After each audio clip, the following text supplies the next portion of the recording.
আসসালামু আলাইকুম। দুঃখ ভারাক্রান্ত মন থেকে আপনাদের স্বাগত জানাচ্ছি। রিয়াসাদ আজিম। ভিন্ন ধর্ম মতাদর্শে যারা শুনছেন সবার প্রতি আন্তরিক কৃতজ্ঞতা। বাংলাদেশের ইতিহাসের বিপর্যয়কর দিন আমার প্রজন্ম বা আমার বয়সী যারা দেখেছে, আজকের দিনের মতো এতটা খারাপ দিন হয়তো আমরা দেখিনি। ছোট ছোট বাচ্চারা, আমার নিজেরও সন্তান রয়েছে, স্কুলে যায়, নার্সারিতে পড়ে, সেই বাচ্চারা যেভাবে পুড়ে গেছে, যেভাবে পোড়া ছোট ছোট সোনামণিরা একটু সাহায্যের জন্য বাইরে দৌড়াদৌড়ি করছিল, পেছনে জ্বলছিল ব্যাগ, সেই ব্যাগটা খসে পড়েছে, কাপড়টা সেই বাচ্চার গায়ের চামড়ার সাথে এঁটে গেছে আগুনে পুড়ে। অসংখ্য অভিভাবক তাদের সন্তানদের খোঁজে এদিক সেদিক ছুটছে, কেউ খুঁজে পাচ্ছে না। রক্ত লাগবে, নেগেটিভ গ্রুপের রক্ত। সেই রক্ত দেওয়ার ক্ষেত্রেও সবাই উৎসাহী চেষ্টা করছে, কিন্তু রাজনৈতিক ভিড়ের কারণে বার্ন ইউনিট যেতে পারছে না। ভয়াবহ একটা দিন।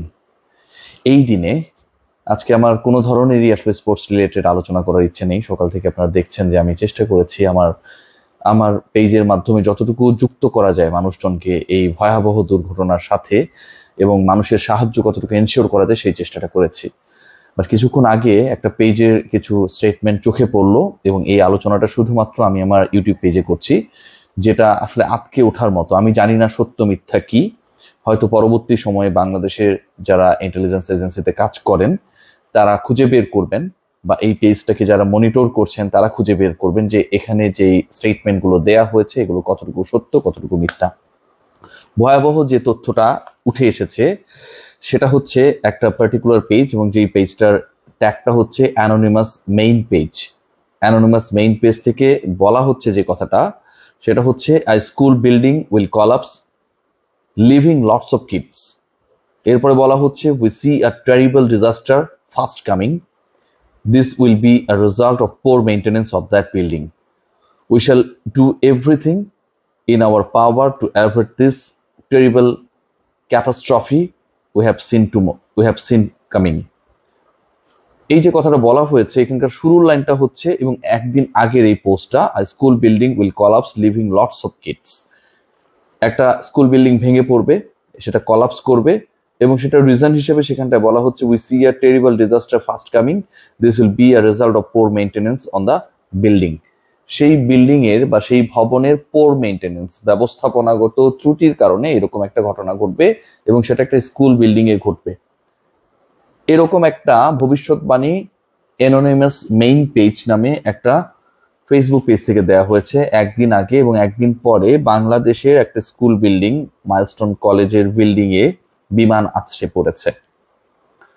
এই যে পোস্টটা দেওয়া হয়েছে এটা প্রায় 50,000 জন বাংলাদেশের মানুষ, অধিকাংশই তারা শেয়ার করেছে, কমেন্ট করছে, এবং এই পার্টিকুলার পেজের ওনার যিনি, তিনি একটা পর্যায়ে গিয়ে আমি দেখলাম যে কমেন্ট সেকশনটা অফ করে দিয়েছেন।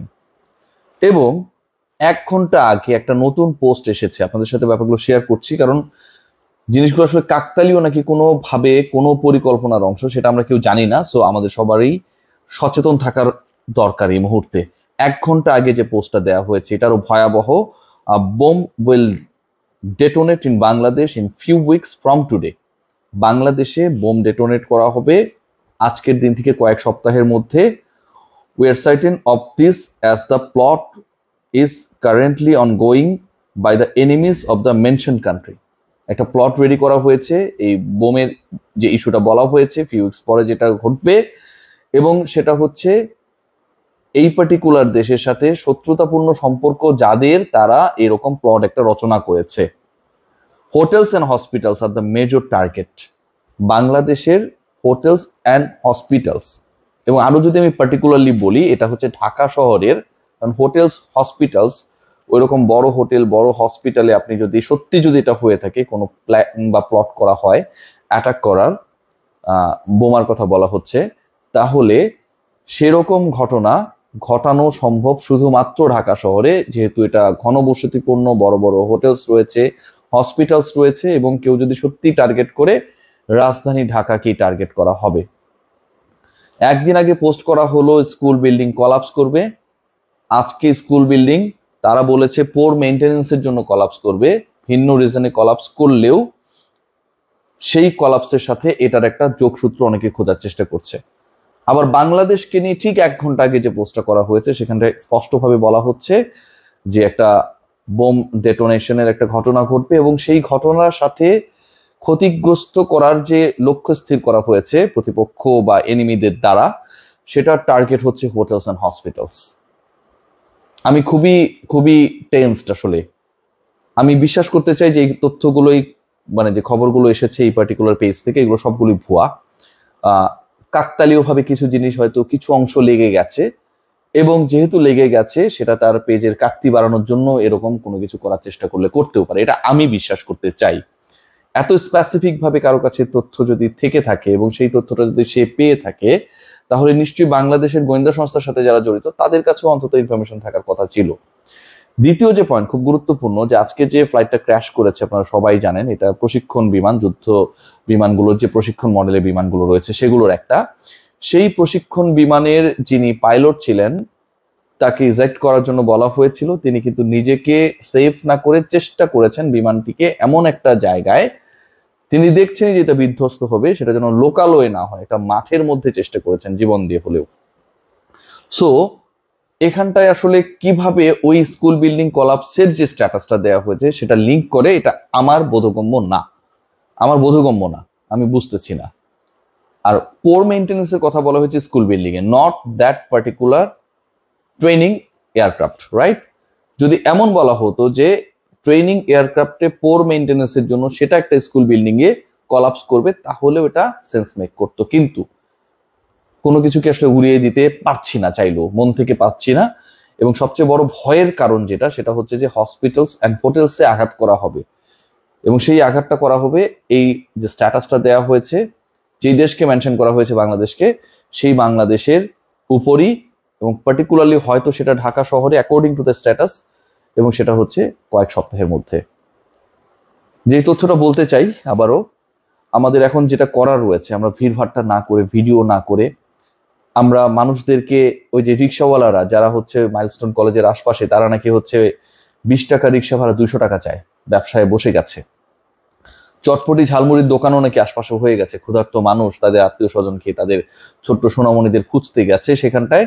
কেউ ক্ষুধার্ত হলে যেন সেই চটপটি উচ্চ দামে বিক্রি করা যায়। বাঙালির ক্যারেক্টার খুব অদ্ভুত না? আগামীকাল সকাল থেকে ব্লাডের প্রয়োজন পড়বে। গুরুত্বপূর্ণ পয়েন্ট যেটা, যে এখানটা আসলে প্লাটলেটের দরকার পড়ে।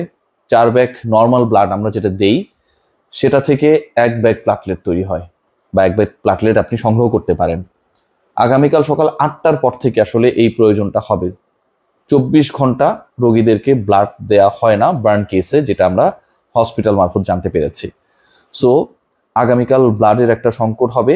মনে রাখবেন, 1 ব্যাগ ব্লাডের প্রয়োজন পড়লে সেটা 4 জনকে ডোনেট করতে হবে, দেন 1 ব্যাগ প্লাটলেট হবে। নাম্বার 1। নাম্বার 2, মোস্ট ইম্পর্টেন্ট, সেটা হচ্ছে নেগেটিভ গ্রুপের ব্লাডের খুব বেশি প্রয়োজন। এটা আজকে আমরা মোটামুটি করতে পেরেছি। পজিটিভ ব্লাডগুলো মোটামুটি আমরা ম্যানেজ করতে হয়তো পারবো, সমস্যা হবে না।